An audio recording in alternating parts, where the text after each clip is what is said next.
Well, hello, everybody. TexAgs Rewind. I am David Nuno on the day that Billy joins us here, but he is not with us right now, so we're going to talk about him. Behind his back is what we do. Let's ask Kay Nagley, what was your favorite part of the show today? Having Schloss and Buzz on one day is just, it's a good way to start the week. Yeah, it was a good way. And by the way, for those who don't know, baseball starts this weekend against Seattle U, and Aggie basketball with a big stretch coming up. Arkansas and Missouri but Arkansas at home on Wednesday should be good. All right, Nick, what was your favorite part?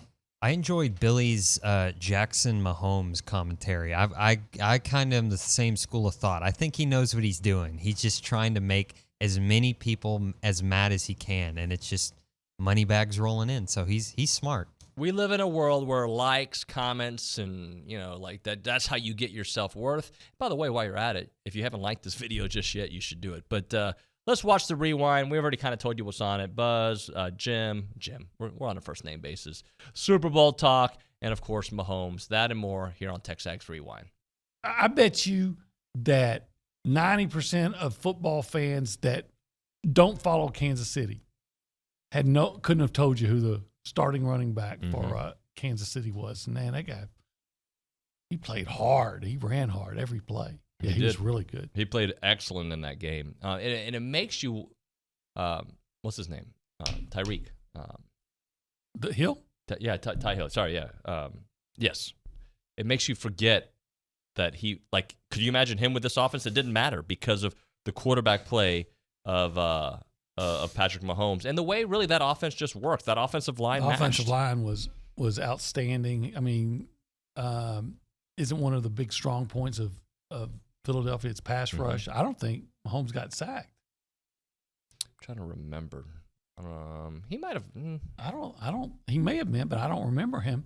And now, in fact, I don't remember how many times he was really under that heavy of pressure. There were times he was, but of course, one time he ran away from it for about 26 yards. That was the difference in the game, right? That was the and the penalty we were talking about. Yeah, that was some beautiful stuff. We're gonna in the next segment, by the way, do the turning point, and we'll do it for the basketball game, A&M LSU. But I think as we're talking about the turning point, those are the two turning points in the Super Bowl, right? You can point at the defensive touchdown earlier because without that, Kansas City has to play the game differently. But they were so good on offense, it didn't matter in the second half. They really were. Pat Mahomes, White House Wildcat, East Texas guy. I wouldn't expect less.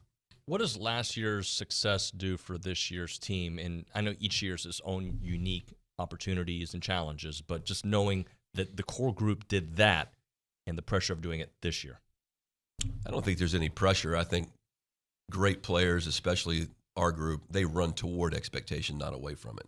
And so I think the experience gives you confidence, but you can't assume anything, right? The past never equals the future one way or the other. If it did, Mississippi State would have been back in Omaha last year. So so many things, in this conference, health determines everything. If you could have one thing the whole season, what would you want? Healthy players. Right. If our guys stay healthy, I love them to death. They're an awesome group of dudes. They're fun to be around every single day. They work their rear ends off. They're big and strong, and they're experienced. Just want them to be healthy. And if they're healthy, then the baseball gods will take care of everything else.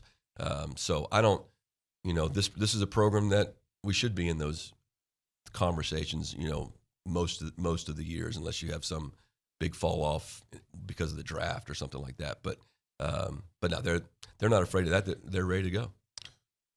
I can't let you get out of here without talking about just the catching position and kind of where that's at. And what an incredible impression Max Coffer's made coming in as a 17-year-old.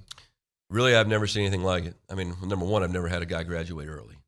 But I know you guys have had Clonch on here, and you and I have talked about it.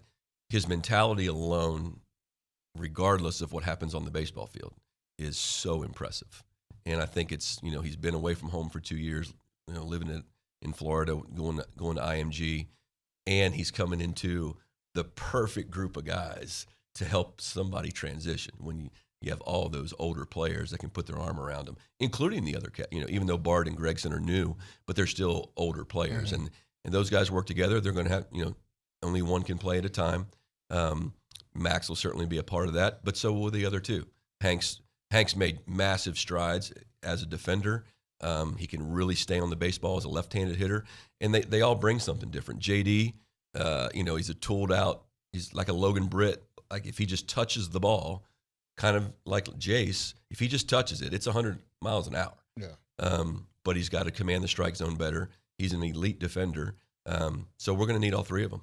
Buzz, what is different with Wade these last couple of games? He had a little stretch where he was struggling. He certainly wasn't struggling this past week.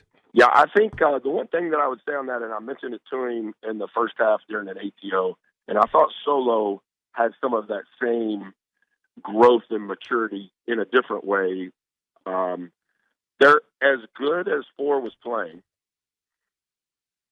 He still played with great discipline relative to what was the time score momentum of the game. There were several times in the first half where he could have shot it, and statistically the odds would have been he was going to make it because he was playing so well. But he turned down what would have been a good shot and got us into offense and turned it into a great shot. And I think that's a delicate line with Four. And I've talked about it publicly, and obviously I talk about it with him all the time because he's one of my favorites ever. But it's a delicate line. Hey, Four, you have the ability to score in a myriad of ways. And sometimes we need you to take one that I would say is a bad shot at a coaching clinic. But we don't need you to take two of those. But I need you to know when the one is that I need to look the other way, because that's kind of part of the line that he walks. And some of the same things are true defensively for him, even though it doesn't always show up statistically. Like he took that ball away from the kid right in front of their bench, and that was a reach. And you don't want your guys to reach. Typically, reaches lead to fouls and or blow-bys. But it's kind of like at DePaul. You know, he had 4 steals against DePaul, and 3 of the 4 were not what you would want at a coaching clinic. But he kind of has that line where he kind of has a feel for, this is the one, Buzz. This is the one. And he gets more grace on that than any other player in our program. And our players recognize that, but they also agree. Like, yeah, For, I can't shoot that one, but if you think that's the one you should shoot, you shoot it, because Buzz is going to take me out if I shoot it. But like that's a delicate line, and because For is such a good human being, I think he walks that line with great humility. I love Mahomes. I think Mahomes is an incredible quarterback story. He's a great dude, Good dude, by yeah. every account imaginable. And he cemented himself as a legend now. If he doesn't play another football game, he's an NFL legend. And he's only going to go, I don't think like Tomas that you just chalk him up as Tom Brady. It's insane. Because here's the deal. Mahomes gets banged up. Okay? Unlike Brady, he takes a lot of hits. He does things with his legs, which sets you up for that. But the Brady-Belichick thing, we've just never seen it for that length of time. And then forget about the fact that he went over to Tampa Bay and did it. But Brady's longevity, his longevity with Belichick, like Buzz just said, Andy Reid's been coaching 25 years. This thing is not going to go another 15 with Mahomes and Reid. The fact that the Patriots organization was able to do what they were able to do, it's not a 5-year thing like the Chiefs have done, which is incredible. It might be, it's certainly top 5 on my list of what I've seen in my football watching life. You go that Cowboys dynasty there in the early 90s. You go the Niners with Joe Montana, and then Steve, you almost separate those into two. It's two different Niners. The Joe Montana Niners dynasty, obviously the Patriots, Steelers in the 70s were before my time. So I mean that's damn near it in football. It might be where the Chiefs are top 3. Okay, tell the people what to do. You comment, you subscribe, and then you go watch Rihanna's halftime performance again, just to say you did it. It was good. So are you telling me that Jay-Z's not great? Is that what you're telling me? The Jay-Z Rihanna argument wasn't originally like the premise of what we were saying. We were more saying that Rihanna and Jay-Z have some great songs together. But I would have loved to see Jay-Z come out with her, and that wouldn't have been bad. So, Well, for those who don't know, and we're going to end it with this.